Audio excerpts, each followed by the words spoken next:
ये बुरा समय, ये कष्ट, पीड़ा, एक न एक दिन ये सब खत्म हो जाएगा। मन भी शांत हो जाएगा और ख्वाहिशें भी। तब भी शिव से वही प्रेम रखना जो इस बुरे दौर में है। 37वां अध्याय, मनुवंश वर्णन। सूची बोले, अब मनुवंश सुनिए। मनु ने पुत्र वृषधन को विशिष्ट जी ने गौरक्षा के काम में लगाया। एक बार रात्रि काल में व्याघ्र ने आकर गाय पर आक्रमण किया।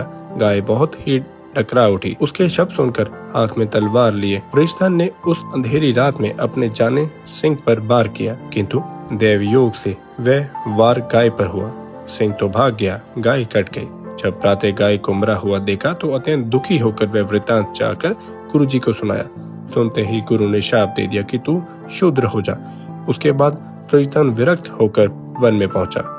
वहां दावाग्नि में प्रवेश करके अपना नाशवान शरीर जला दिया। सूची बोले, मनु जी की नासिका द्वारा एक बालक पैदा हुआ जिसका नाम इक्ष्वाकु था। उसके 100 पुत्र हुए। उनमें जो बड़ा था उसका नाम विकुक्षी था।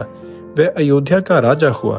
वह राजा एक बार अपने पिता के श्राद्ध के लिए शिकार करने वन में गया। रास्ते में आते हुए एक शशा को पकड़ इसने खा लिया। इस कारण इसका नाम शशाद भी पड़ गया। अयोध के ककुत्सत पुत्र हुए। उसके अरिणाम के पृथु के विश्वराट, उसके प्रजापति इंद्र, उसके युवनाशव के कुवलाश्व, इंद्र के पुत्र युवनाश द्वारा प्रजापति श्राव हुए, जिन्होंने श्रावस्ती पुरी बसाई। कुवलाश्व के 100 पुत्र हुए। कुवलाश्व अपने राज्य पुत्रों को सौंप स्वयं वन में चल पड़ा। मार्ग में उत्तंक मुनि मिल गए और कहा, हे राजन, आप तो इस समय धर्म पूर्वक प्रजा का पालन करते हुए राज्य करें, वन में ना जाए। मेरे आश्रम के पास ही महापराक्रमी धुंध मानव है। वह उग्र तपस्या करके लोगों का विनाश करना चाहता है।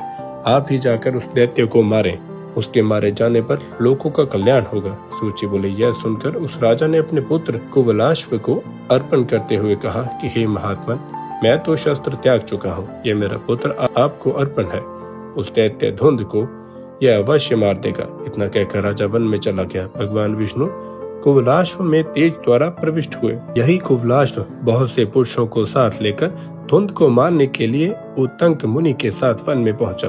धुंध ने उसको आता देख क्रोध करके अपने मुख से अग्नि प्रकट की, जिससे कुवलाश्व के साथी पुरुषों को भस्म कर दिया। उनमें केवल 3 बचे रहे। कुवलाश्व तब छटपट उसके पास पहुंचा। अपने अग्निबाण द्वारा धुंध की अग्नि को नष्ट कर दिया, फिर अपने पराक्रम द्वारा उसका वध कर दिया। यह देखकर उत्तंक ऋषि ने उसे अक्षय धन प्राप्ति का वरदान दिया और कहा, हे राजन, तुम्हें कोई भी पराजित नहीं कर सकेगा।